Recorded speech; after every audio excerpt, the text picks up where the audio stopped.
Welcome to today's Advocate Virtual Town Hall. I'm Andrew Mull, AARP Louisiana Director of Advocacy. AARP is the nation's largest nonprofit, nonpartisan organization dedicated to empowering people to choose how they live as they age. We work to strengthen communities and advocate for what matters most to families with a focus on health security, financial stability, and personal fulfillment. We know healthcare, insurance, utilities, and prescription drugs have hit your pocketbook hard.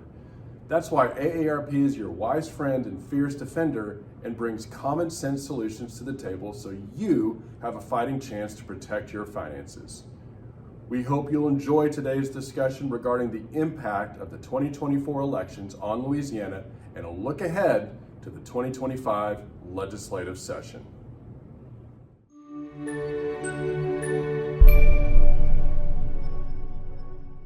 Good morning and welcome to today's special panel discussion brought to you by The Advocate and AARP. I'm Kim Holden, and it's my pleasure today to host this insightful event where we delve into the economic landscape and the legislative outlook for Louisiana as we approach the 2025 legislative session. Today, we are joined by a distinguished panel of experts who bring a wealth of knowledge on Louisiana politics and policy. With us are Tyler Bridges and Stephanie Grace, seasoned journalists who've got their fingers on the pulse of Louisiana's political scene. Also, Dr. Pearson Cross, who is the director of the University of Louisiana Monroe School of Behavioral and Social Sciences. He is an expert in local and state government, redistricting, elections, and education reform. Now, today, our discussion will explore a range of topics, including economic forecasts and legislative priorities, and we aim to provide you with a comprehensive preview of what to expect in the upcoming months and how these developments could impact the people of Louisiana. So let's get started. We're going to dive into our first topic of the morning. Thank you all for being here. We certainly appreciate it. We're going to start with looking towards the 2025 legislative session and the key issues that you believe will dominate the agenda in Louisiana. Tyler, let's start with you. Sure. So the way the legislature works is that 2025 will be what's known as a fiscal session, meaning they can deal with tax issues in ways that they can't deal with in even number of years unless there's a special session. So that's the first thing we should be thinking about is what are they going to do in taxes, and that has something to do with what they just did on taxes in the special session that just ended. So my guess is there might be some tweaks to the tax laws of the things that were done during the special session that just ended. That's one thing that we should keep an eye on. Also, something on the education front, the big issue in 2024 was the conservative legislature and the conservative governor passed education savings accounts, giving people, families money, public dollars to send their children to private schools in a much more expanded way. Now, that bill was watered down from what the original sponsor wanted to do. That bill was watered down in the Senate. It's not clear how much money is going to be available. So there could be an effort by some members in the House to try to resurrect the original version of that bill and make sure they got enough money for that. Another bill, or another topic that we should take a look at next year, Kim, will be on insurance. That's a big issue on everybody's minds, particularly homeowners insurance. It's not clear at this point exactly is there a solution to that. Another thing to look at is very soon there's something called the Revenue Estimating Conference, which is a state body that meets every so often to see how much money is available, how much tax revenue is coming in. And when that board meets next, that will determine exactly how much money the legislature and the governor will have to spend next year. And that will also help determine what happens in the 2025 legislative session. Of course, they want to have more money to come in and gives the legislators a free hand. Speaking of taxes, an issue that has come up before is try to create a centralized tax system collection where instead of having individual tax collectors in all the different parishes, it would all go into a central location. This is something that sheriffs where the tax collectors in their parishes have opposed. Right. It was on the ballot a couple of years ago, almost was approved, but that is a sort of a, quote, good government measure to expect as well. And so I think those are probably the top things we should be looking at in the 2025 session. Okay, Stephanie, any other key issues? I would add it is a fiscal session, but also there are a limited number of other bills that can be considered. So we might see other issues that individual legislators bring up, or perhaps Governor Landry pushes. He's been so aggressive in his first year in terms of really kind of upending government in a lot of ways. So I would not be surprised to see some more proposals from him that would maybe focus on kind of centralizing his appointment power. That's been a big theme. Also criminal justice, kind of, taking a harder line on crime. In terms of insurance, as Tyler mentioned, I think something that I am expecting to see is an attempt to expand the fortified roof program that already exists. It's a set of grants, basically, that people can apply for. They're very competitive. It's kind of a lottery system, and a lot of people have tried to get them, and it enables people to put stronger roofs on their homes that insurance companies will hopefully give them a break for. So I know that they are looking at trying to expand that. And I would say there's a couple other issues. I think the governor's next big project that he's going to tackle is the Department of Transportation. And so I would expect he's going to come out with some sort of plan sometime soon, and then there will be legislation during the fiscal session in 2025 to enact those changes that he wants to see. And I'm guessing there'll be involved some level of privatization of the Department of Transportation. And one other issue, and this came up during the special session that just ended on taxes, the governor was trying to eliminate various tax incentive programs. For example, the film production tax credit, also the tax credit for the investment in historic properties. Those tax credits were saved by the legislature, but Susan Bourgeois, the director of Louisiana Economic Development, was saying that she wanted the legislature to give her a whole new set of tools, a toolbox, to try to introduce incentives in a more streamlined and directed because way. Because they did eliminate other incentives that did exist. And it's still other than those possible two. they could eliminate the film tax credit or the historic properties tax credit and replace it with whatever she's coming up with. Okay, and Dr. Cross, do you have any key issues that you're looking at? Well, I just wanted to say, this is really, Jeff Landry's turning out to be a really activist governor, and he's tackling all these issues. I mean, his first year in office had three special sessions, and then the legislative session. And he's got a Republican supermajority in House and Senate. So I expect him to go after this fiscal session that's coming up in a big way. So one thing, I think he's going to look at what he's done already and then see how far he can push it down the field in terms of getting more done. The other thing is, I think he's going to be playing off the Trump administration, which is incoming. So I would expect to see some activity in the area of undocumented immigrants, for example. I'd expect to see more kind of culture war issues as things heat up there. He hasn't been shy on those. No, and then some stuff on the coast. So I think there are a number of issues, as Stephanie pointed out. Each legislature gets to introduce, I think, up to 5 additional bills that are non-fiscal in nature. So I think they would be using a lot of that freedom to go after some of those issues. And one more thing that I think he'll play off of with the Trump administration is this DOGE idea, which he has already kind of nodded to in a general sense, and that is just a real reduction of government, which is interesting because that really isn't what he's pursued, despite the fact that he is a conservative Republican. But he is facing people on the right saying, hey, we want that. You made all these changes in the tax code. Well, we're paying too much taxes. Government's too big. So he's going to have to probably provide something for those folks. And, Governor Jeff Landry and the legislature did make those sweeping changes in the state's tax structure during the 3-week session that ended in November. Tyler, what was the most significant change that would impact seniors who are living on a fixed income? Right. Well, the first thing is to understand that the changes that affected everybody was House Bill 10, which was a reduction in individual income taxes. Louisiana is going from a graduated 3-tier individual income tax rate to a flat tax of 3%.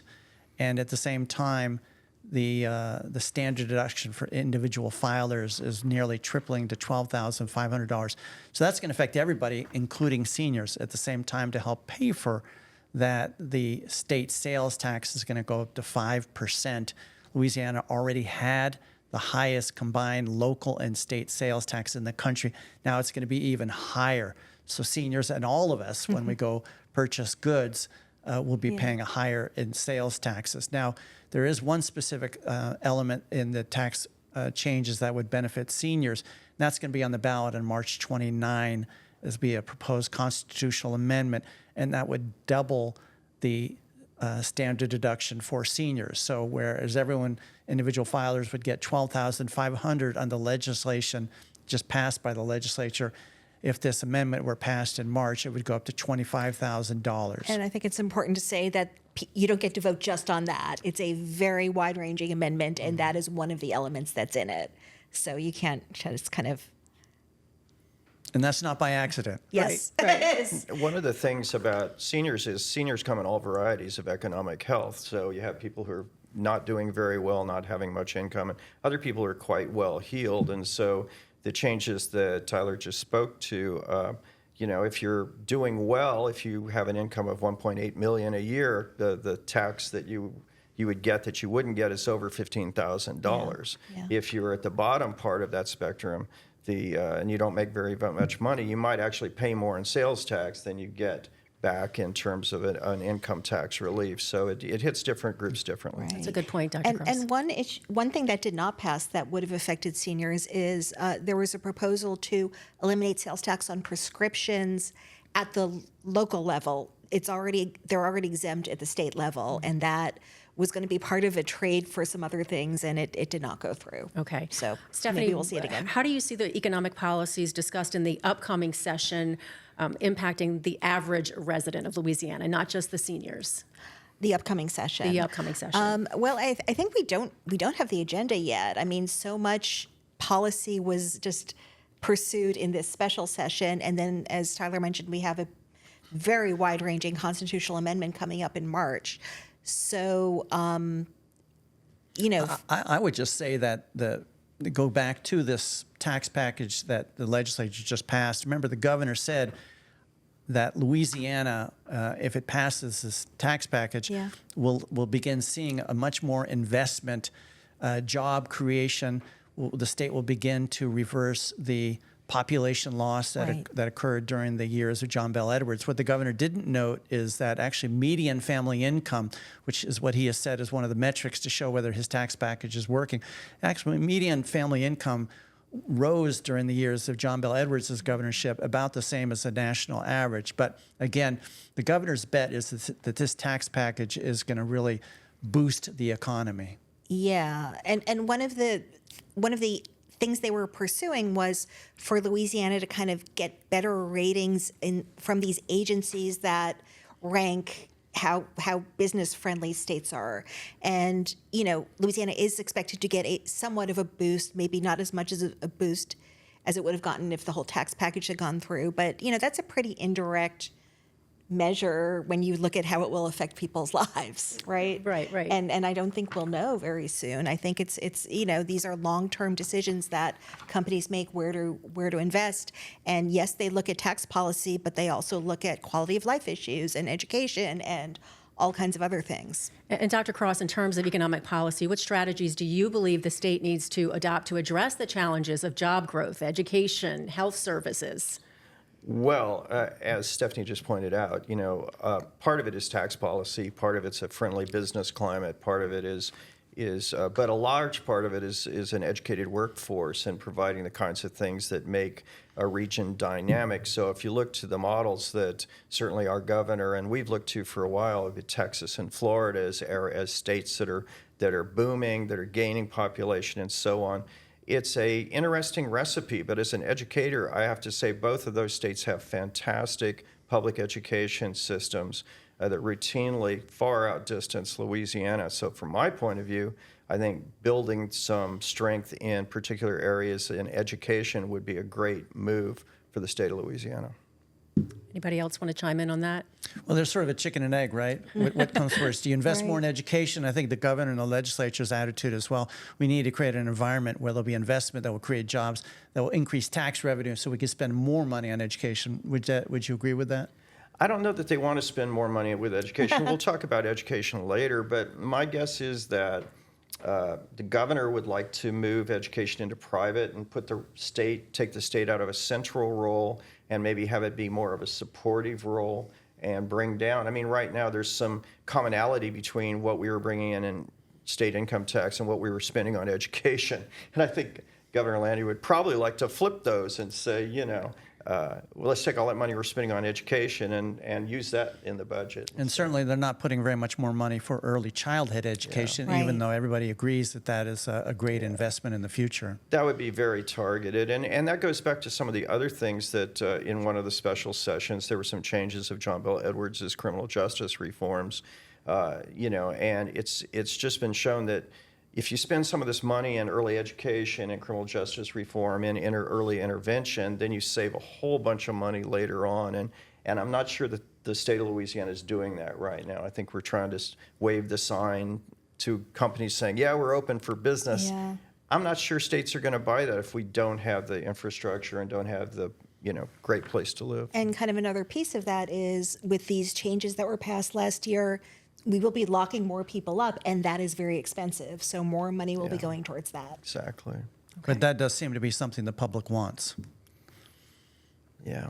Well, the public oftentimes, and this is the thing that drives people crazy, is that people who do polls and stuff, is the public wants contradictory things, right? And so they want more education, but they want lower government spending, and they want to get tough on criminals, but they don't want to spend so spend the much money. on the Right. and And they it's- believe in giving people a second chance. And so it's tough. Okay, let's talk about redistricting and elections, and how do you think the changes in district lines might influence the upcoming elections, Dr. Cross? Yeah, this is so interesting, right? Because, Jeff Landry really figured out that he had to get a second majority minority district. Certainly the federal court system was telling him no. After what they did in Alabama, where they popped him on the wrist and said, no, you have to create that second majority minority district. So Louisiana apparently got the news, and so this was something that Jeff Landry pushed. One of the interesting things about it is that he used that incentive from the federal government to pay off one of his political opponents. So Garrett Graves, who was the most popular Louisiana congressman, reelected with 80% of the vote in 2022, decided not to run for reelection in a new district that was created specifically to elect majority-minority representatives. So it's interesting how politics and redistricting interact in that. there's nothing more political than redistricting. Exactly. And Tyler, what are your thoughts on the recent trends and how that might affect the political landscape overall in Louisiana? There's two parts of redistricting. As Dr. Cross mentioned, there is the redistricting involving Congress, and that has now led to the election of Cleo Fields, a black Democrat, to replace a white Republican, Garrett Graves. Who is an ally of the Republican governor, we should add. He's quietly maybe an ally of the governor. Are we not supposed to say it out loud? Okay. But then there's also the legislative redistricting that people can forget about. That Judge Shelley Dick in Baton Rouge said that the maps that drawn by the legislature, by the House and the Senate, were violated the Voting Rights Act.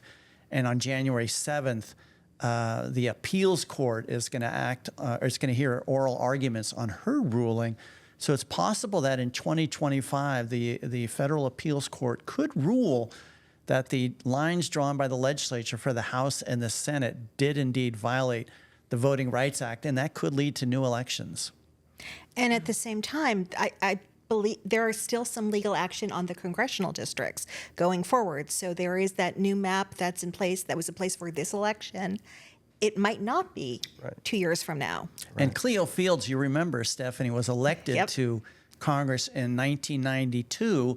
And then in 1996, the federal court said, sorry, the district you've been elected to represent was illegally drawn, and he had to give up his congressional career, and he was later got into the state Senate. And now Cleo Fields is back in Congress after the redrawing of lines that we've just discussed. But it is possible, right, that the Supreme Court could end up saying, hey, Louisiana, actually, that district, those boundaries that you drew in 2024 are illegal, and it's possible that Cleo Fields could be knocked out of his seat again. It is, yeah. And then, the other piece of it, this isn't redistricting specifically, but it happened during the special session that was called for redistricting. We went to party primaries in certain elections, not all elections, not legislative and state elections, but congressional elections. And we're already seeing the result of that because Bill Cassidy, Republican U.S. Senator, is up 2 years from now. He's already got a Republican opponent, John Fleming, the state treasurer. And that really is kind of a result of the fact that there will be a Republican primary for the first time. So there is the idea of a face-off between the kind of MAGA wing of the party, which John Fleming would represent, and the maybe more traditional Republican wing, which Bill Cassidy represents. So that's going to be really interesting to watch, too. Okay. Tyler, can you elaborate on the constitutional amendment that will be on the ballot in March?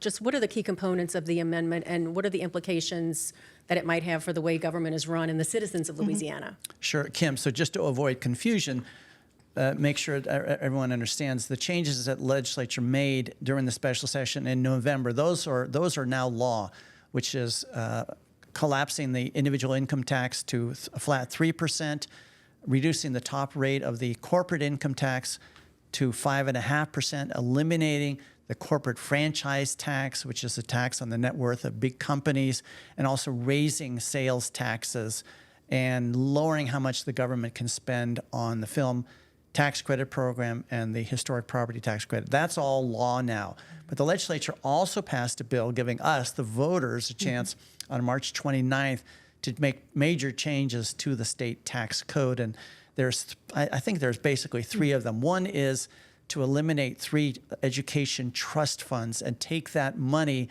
and that's being freed up to I'm pausing how to say this because a lot of people are saying this would lead to a $2,000 raise for teachers. It actually the money would replace the stipend or short-term increase that teachers have gotten in pay to a permanent $2,000 pay increase. So that's one element, and we're going to hear a lot about that in the coming weeks And then another one is, as I mentioned earlier, would be the doubling of the standard deduction for seniors, meaning that more money of their income would be exempt from individual income taxes. And then the third part is that there's something called the inventory tax. It's a tax levied, a property tax levied by parishes on companies, and it's a very controversial tax. Businesses don't like it.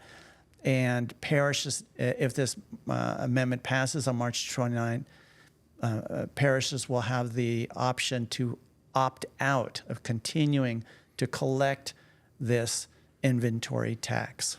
Okay, yeah, that's... Tyler, can I ask a question? Are those 3 separate constitutional amendments? They are all one constitutional amendment. That all or violates the nothing. Constitution. Because the Constitution says that you're only supposed to pass one item at a time. It only violates if some judge determines decides that happens. It's like those are 3 separate Right. things. Well, I don't see how and there's actually much more in there. There's kind of, the idea of taking out some things that are in the Constitution and putting them in statute, which means that the legislature can Yeah, change there are them more various easily. exemptions, Right. property tax exemptions, although not the homestead exemption. the That would homestead. not be touched. Those would be taken out of the Constitution and put into statute. And statute means the legislators could make the change themselves without having to go to the voters. Another element that's in the March 29th amendment would be in the future, if you wanted to add a tax break, that would require a higher threshold by the legislature. And so there's a bunch of different things that are all in one amendment. And isn't there something that would kind of limit the amount of growth on government spending on recurring items? I think that's in that's there something too. that was put in there for conservatives who think government is too big. And so there's what's called a spending cap, kind cap of, on yeah. annual spending. That's another element in a very complicated a single amendment that's on the ballot on March 29th. And, talking about seniors tend to vote more than others. So seniors will have a particular say in whether to approve that amendment. Right. And I think we're going to hear a lot from the governor and TV. He's going to raise a lot of money from his wealthy donors to pay for the TV ads and other types of ads to get voters to approve that And, amendment. the fact that it does include this teacher pay raise, however you want to define it, is kind of a sweetener to voters. So we will hear a lot about that because that's very popular. People need to remember it's that plus all these other things. But they really need to be educated on this too, because So it sounds like educated. it's a huge It's a monster. Yeah, it's a catch-all. Yeah. The other thing is if it faces challenge or if it should go down, then that might be a topic to be taken up in the regular session. Yeah, So- no matter what happens, whether it passes or fails, that will lead to some amount of legislation because that's March 29th, and the special session starts a couple weeks later. Yeah. Okay, I mean, the let- regular session starts a couple weeks. regular a couple session. weeks Okay, later. so a hot topic: homeowners insurance. Yes. Stephanie, you know a lot about Been this. following this since Katrina very Yes, closely. retirees and seniors are struggling to pay their homeowners insurance. Massive increases have happened, Yeah. cutting into their fixed incomes. So many people are just really finding it impossible to pay this with their Sure. Social Security income. When will the bills passed during last year's session begin to show relief for homeowners? Any idea? If they do, I mean, it's a big if. What Tim Temple, the insurance commissioner, came in with Jeff Landry, so a little over a year ago, came in with a very distinct model that he wanted to pursue, which was deregulation. Basically, say there are constraints on insurance companies that don't necessarily exist in other states. If we if we make it more competitive, if we basically say you don't have to, for example, keep somebody who's been with your company for 3 years. That was a rule that was only in Louisiana. It's now been repealed. The ability to raise rates more than once a year, things like that, that would be appealing to companies. So a lot of people are kind of like, well, how much do we want to give to companies? But the idea is it would make them want to do business here. So has that happened yet? It's really too soon to say, and it's not there's nothing else really the legislature can do on that front for the most part. There are some, remaining issues over kind of how litigation works, but it really is time for the market to speak. And, a lot of that depends on what the insurance companies, how they want to pursue this, how much risk they want to expose themselves to, and also what happens with hurricanes. We did have the 2 big hurricanes at the end of the season this year. Has the cost of that kind of filtered through the system yet? I don't think it has. So, the answer is we don't know. But we are hearing a lot about fortified roofs. We are hearing a lot about fortified roofs because that's kind of a more direct way of helping people. It does, the idea is that you are supposed to get a break. It's not a specific break the way, like in Alabama, there's a certain percentage off your bill that's required. The Louisiana legislature didn't do that, but the companies are supposed to give people who get fortified roofs a break. There are these grant programs.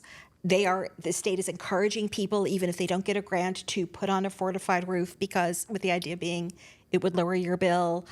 And, what Tim Temple says is there's actually, if a kind of a critical mass of people in a community get these fortified roofs, it can affect the pricing in that community too. So it really is something that is very popular. And, there is hope that this could address the problem. And this, the state is looking for ways to expand it. But as you said, there is only a limited amount of the Very limited, grants. yes. So very few people have gotten them, and then they're still kind of going through the process of actually getting them. So we have not really seen the effect of it in a widespread way. Stephanie's the expert here. Anybody else want to chime in on the homeowners insurance? She can handle and seniors? She's got it. Okay, good. All right. Dr. Cross. Hang in there. You're an expert on education reform in the legislative discussions. What are your insights on that? What changes or initiatives do you see on the horizon? Well, we've been changing education in Louisiana really since Bobby Jindal, and every governor comes in and wants to take a big swipe at education. So this can go back as far as you want to go. But since Bobby Jindal was in office, we've been moving towards these kind of conservative education ideas, and that is that we want dollars to follow children. We want to increase the ways that money gets to parents to provide for their child's education, voucher programs, charter schools, any kind of strategy like that is the strategy that is in fact welcomed and sought out, and I think that's done. So what Landry did was he remade a bunch of the general reforms and kind of created his own version of it, and it passed. It was very popular. The problem is, of course, to do that, it's very disruptive, and it costs a lot of money. And so right now, it's limited to the opportunity to get scholarships and vouchers, so to speak, is limited to people within certain income brackets at a fairly low level of expenditure. If we expand that, though, it could really get up and swallow the budget. So, estimates, I think Arizona is spending close to $900 million on this program. And there's been research, hasn't there, that, a lot of that money is going to families where children already are in private schools. That's the thing. The idea is that, you take, the state's spending a ton of money, like $3.8 billion, let's get the right one, $1 billion on education. So why not take that money and just let the parents decide where they want to spend the money assigned to their child? And of course, we know that's very problematic in how that all works, because affluent parents tend to go after these kind of things. Less affluent parents tend to not do that. Kids who are in affluent households, we know are getting lots of extra help already. Kids who are in less affluent households maybe are not getting that guidance. So one critique of this is it just a boon, just a gift to the people who are already doing pretty well? So if you're already got your kid in an expensive private school, is the state just saying, well, we want to help you with that payment? And most people think, well, that doesn't sound very fair, while people who are less affluent don't have those opportunities. Yeah. But we do have a Republican governor and a 2/3 Republican legislature, Right. as you mentioned earlier, Dr. Cross, and so they're probably going to push these ideas even further in 2025, right? I mean, one interesting element of it, though, is that in a lot of rural areas, the public schools are the biggest employer. They have a lot of political power, Big time. too. Yep. So those are a lot of conservative areas. So that's interesting. There are two other things here. One is that BESE, Board of Elementary and Secondary Education, is now going to be, is one of those institutions that now is going to have primaries, party primaries, so you may end up with very partisan kind of members on the Board of Education. The other thing is there's a bunch of culture education that affects, culture legislation that could affect education. And we've seen that with 10 Commandments. 10 Commandments and don't say gay, LGBT kind of pronoun issues, and critical race theory being banned. And Governor Landry's already taken, signed some executive orders about all that stuff. So I expect to see more of that. Okay, let's turn the spotlight back on us and talk about media coverage, Tyler. As media coverage of local and state government evolved in recent years, how has it evolved, and what impact do you think it has on public perception and policymaking, if any?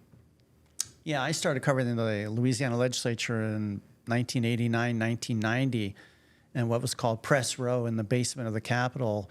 There was like 8 different offices, and they were all filled with reporters. And even going back years, I was talking to someone the other day, said in the 1983 governor's race, the Opelousas newspaper had one reporter covering former Governor Edwin Edwards and one candidate covering David Treen. Wow. These days, there's really maybe one office that's filled in Press Row in the Capitol, and that's the Advocate. The Louisiana Illuminator also does some good coverage, but there's an incredible thinning of the ranks in coverage of state government. And it's not just Louisiana. This is a national trend. And on the local, there's fewer and fewer, I think, reporters. The other day, I was in Alexandria. The Alexandria Town Talk used to be a robust local newspaper. I think they have 1.5 reporters now. Wow. And one of the reasons the Advocate has moved into with a digital edition in Shreveport, Bossier City, is that the Shreveport Times is basically, I think they're down to like 1 reporter.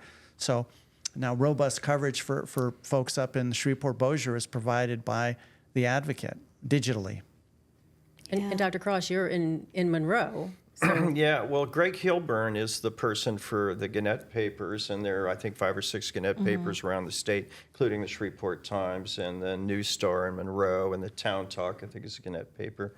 But Right. there Lafayette, used, yeah. Lafayette. But there used to be, I remember the days of John Hill Yeah. and his partner Mike Haston. Haston. So, like, Tyler would say, you would go in the basement of the Capitol and you go in that office and there are 2 full-time reporters there covering the Capitol. And now gone. And instead there's this, what amounts to a stringer, Greg Hilburn, who comes down on, special occasions and covers the entire state for the paper. So And to go to the second part of your question, Kim, I believe that what we do is important for democracy Yeah. by educating people about what's going on.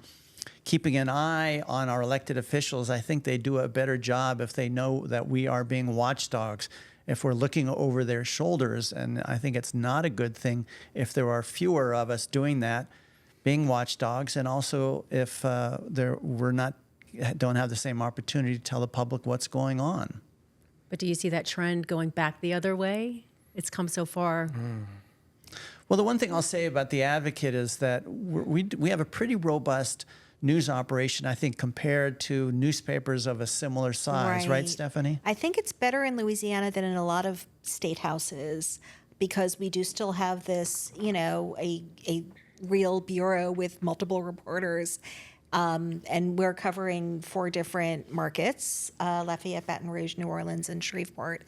And, there's also this, the kind of new element is nonprofit online organizations, and that like the Louisiana Illuminator that Tyler mentioned, has a very strong presence there. So that's kind of an added element that we didn't have years ago.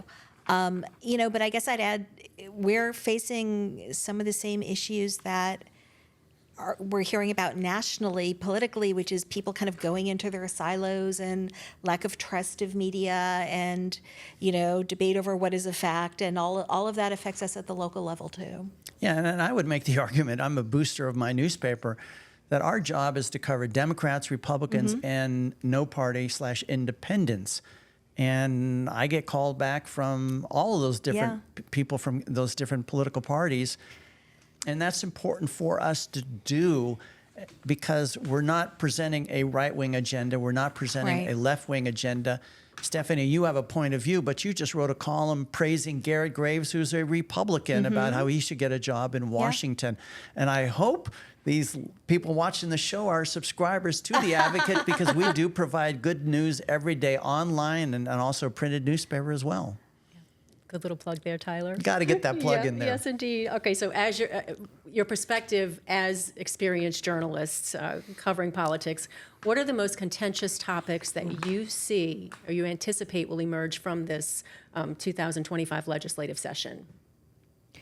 I mean, the culture wars are always contentious. And again, the governor and this current legislature does seem to kind of have a taste for those. And they are in this supermajority situation. Republicans are, so I think we'll continue to see more of that. It gets headlines, and even this isn't legislation, but Mike the Tiger, like all of these things that kind of get people talking that maybe are not about like nuts and bolts of policy, get a lot of attention. The crime stuff is still very hot, and I think probably, Landry is not done with what he wants to do on that front. And then teacher pay raise is always a big issue, and a lot of people have a stake in that, obviously. If I could jump in, just one of the things that's been a constant in our state for a really, really long time is that the Senate acts as a moderating presence. So there are 2 institutions, the House and the Senate, and the House comes up with all kinds of crazy things. And then usually the Senate, which oddly enough is made up of people from the House most often, it gets to the Senate, and the Senate tends to say, nah, that doesn't sound quite right, and they cool it out and they act as a restraint. So we've seen some of that in this current, some of these special sessions and in the first regular session. Yeah. So I expect to see some of that. I'm hoping to see some of that, some of this restraining elements of the more wild. And it's interesting because kind of the key figure there is Cameron Henry, who is Exactly. the Senate president, who did come over from the House. And when he was in the House, he was maybe a little bit of a, he was more like other House members. He kind of was very contentious, had a very contentious relationship on a lot of issues with Governor John Bel Edwards, who was a Democrat. He's over in the Senate now. He's the Senate president. And he is the one who has really kind of been, I think, a realist in terms of what the state can afford, what can get through the legislature, finding a way to kind of compromise to get some of the governor's agenda, even if all of it's not going through, really at a sophisticated level. And, one thing I kind of think is happening is that these people who did come over from the Senate, they've been through it before. They went through the last fiscal crisis, Bobby Jindal into John Bel Edwards. They kind of know what can happen. So the experience does matter. And Stephanie, you remember that when John Bel Edwards was a Democrat dealing with a majority Republican legislature, and the cry by the Republicans was, we need to be independent of the governor, because traditionally the governor had picked the Speaker of the House and the Senate president. And Governor John Bel Edwards didn't get a chance to do that because he was a Democrat and they were Republicans. So the Republicans are saying, finally, we have an independent legislature. But we've seen with the House this year that the House of Representatives under Jeff Landry has not been independent. They've given him everything he has wanted. But as you've talked about, Stephanie, just now in the Senate under Cameron Henry as its president, the Senate has acted as an independent voice, giving the governor a lot of what he wants, but certainly not everything. Mm-hmm. Okay, I just want to give all of you just one final little say about the legislative outlook, some final words as we wrap this up for the viewers, what to expect, and maybe any fireworks that we might see. Me first? Okay. Again, I think the most interesting person in Baton Rouge is Cameron Henry because, he, I think, more than anyone will determine what the legislature does and what it doesn't do. And he is trusted by Democrats, Republicans, different factions within the Republican Party, because that's a really important dynamic right now. Once you're the majority party, then you have the big tent problem. You have people with different points of view in there. And, I find it fascinating the extent to which he's been kind of a moderating force in this kind of one-party system at this point. So more of that. Keep an eye on Cameron Henry. Yes. Dr. I Cross. think keeping an eye on economic development kind of issues, I think really Jeff Landry, there are recently 2 huge data centers coming. I think Jeff Landry's looking at that as like feathers in his cap, and he wants to move in that direction. So I think there's going to be a lot of action in that area. And I think he's very tied in, as you know, he's really good friends with Donald Trump Jr., so I think there's going to be a lot of interaction between the national, the federal government, and the state government. So I wouldn't be surprised to see some sort of joint economic initiatives, tried out introduced during this session, or things like that. Okay. And of course, remember, we have the Speaker of the House and the Majority Leader in Congress, so we have some powerful Exactly. people there too. Yes, we do. Exactly. Tyler? Yeah, I would go back to something that Dr. Cross said a few minutes ago about Jeff Landry being an activist governor. And I think back to what he told me in an interview I did earlier this year, marking his 100 days in office. And he says, he told me that he doesn't want to be slow moving. No, he's been a not. fast moving guy. Yeah. So we Yeah. don't know exactly what's going to be on the agenda in 2025, but I don't think it's going to be something slow. It's going to be something pretty big and pretty fast. If I could follow up just quickly with that. It's unclear. He's been moving so fast and had so much on the agenda and got so much done early on. It's unclear if it's going to settle into a rhythm. I keep waiting to see, is there going to be a rhythm to government under Jeff Landry, or is it going to continue at this breakneck pace? It's unclear right now. Fun to watch. Yes. Absolutely. We'll do this again in a year. Yes. Tyler Bridges, Dr. Pearson Cross, Stephanie Grace, thank you so much for your expertise and your insight into the 2025 legislative session on what we can expect. I am Kim Holden. Thank you so much for joining us today.